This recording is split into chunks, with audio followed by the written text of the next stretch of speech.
Japanese Prime Minister Taro Aso exercised his only real option Monday after Sunday night's resounding rebuke at the polls.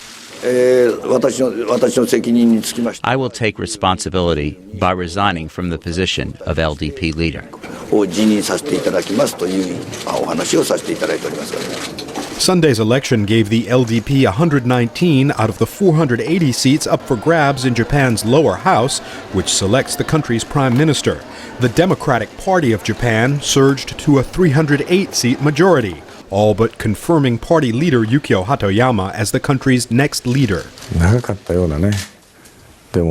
It's taken a long time, but we have at least reached the starting line. This is by no means the destination. At long last, we're able to move politics to create a new kind of politics that will fulfill the expectations of the people. Sunday's vote is viewed here not so much as an embrace of the DPJ, but as a rejection of the LDP. The Conservative Party has controlled Japan's legislature almost without interruption for 55 years. Many voters accuse the LDP of being out of touch and of failing to manage Japan's worst recession since the Second World War. Mr. Hatoyama and his DPJ have promised consumer-oriented assistance, such as child support payments to help families, and vow to overhaul structures that favor corporations. In foreign policy, Mr. Hatoyama pledges tighter integration with East Asia.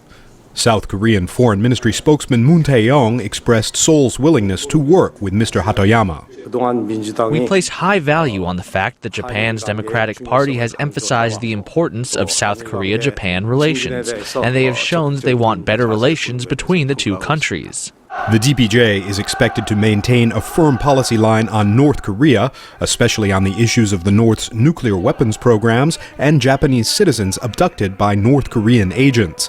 A White House statement issued Sunday says Washington is confident that the United States' partnership with Japan will continue to flourish.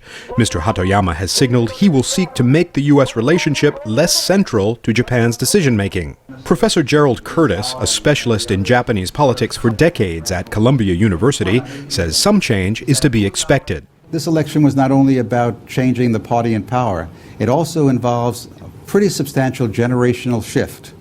There are going to be a lot of young people in important positions in the government.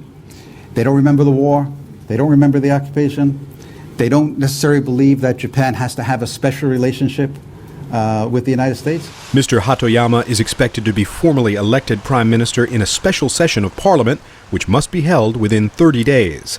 Kurt Achin, VOA News, Tokyo.